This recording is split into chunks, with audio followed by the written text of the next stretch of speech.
of anything that is in heaven above, or that is in the earth beneath, or that is in the water under the earth. Thou shalt not bow down thyself to them, nor serve them.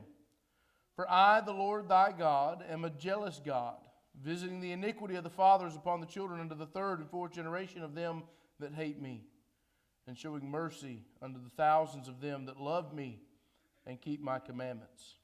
Thou shalt not take the name of the Lord thy God in vain, for the Lord will not hold him guiltless that taketh his name in vain. Remember the Sabbath day to keep it holy. 6 days shalt thou labor and do all thy work, but the seventh day is the Sabbath of the Lord thy God. In it thou shalt not do any work, nor thy son, nor thy daughter, thy manservant, nor thy maidservant, nor thy cattle, nor thy stranger that is within thy gates. For in 6 days the Lord made heaven and earth and sea, and all that is in them, and rested the seventh day. Wherefore the Lord blessed the Sabbath day and hallowed it.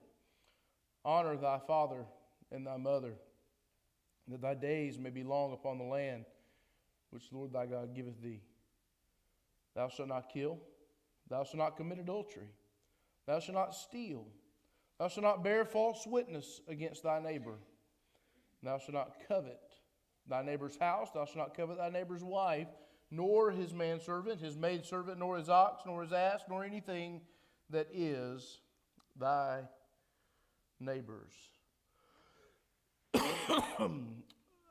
We have to understand, when it comes to these commandments, that they are not mere suggestions.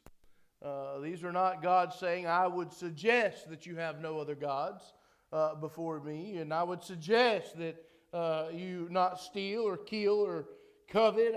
These are commandments, and they are binding rules for living. They're not just a list of commands given to the Jews thousands of years ago. They are a standard of living, and still applies. They're morals that we ought to live by, and commandments that God expects us to keep, as far as having no other gods before me, not making unto thee any graven image, and not taking the Lord's name in vain.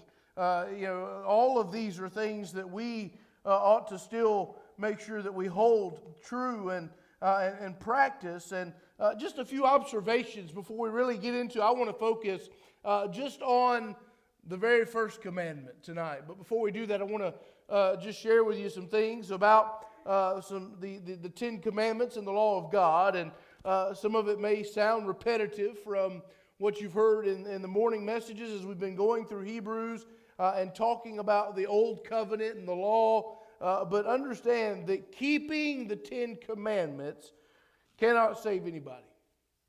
Salvation can never be earned by keeping the law. It can't. It's not how it's meant to be. Romans 3:20 says, therefore, by the deeds of the law, there shall no flesh be justified. By the deeds of the law, that means by keeping the law, there's no flesh that shall be justified in His sight. For by the law is the knowledge of sin. Galatians 3:11 says, but no man is justified by the law in the sight of God. It is evident, for the just shall live by faith. And so, again, the law cannot save anybody. And let's just be honest, there's none of us that could keep the law in its entirety and keep it perfect anyway.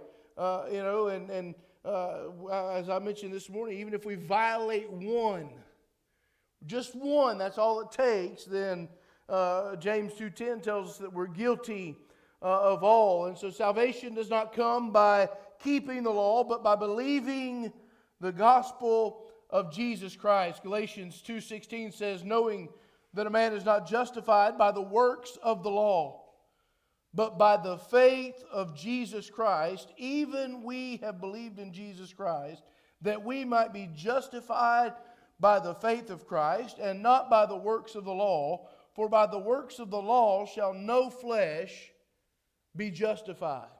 I tell you, I really don't understand how people miss the fact that salvation is not met by or granted by keeping some list of rules. That's not how we are saved. Amen. I don't see how people miss it when it's clearly laid out here that that can't save. No amount of works can save us. It is 100% by faith in Jesus Christ. And again, the law cannot save because what does the law do? The law only points out our sinfulness. It just says, hey, you're a sinner. It condemns, really, if it does anything else. And in fact, Romans 7, verses 7 and 8 say, what shall we say then? Is the law sin? God forbid.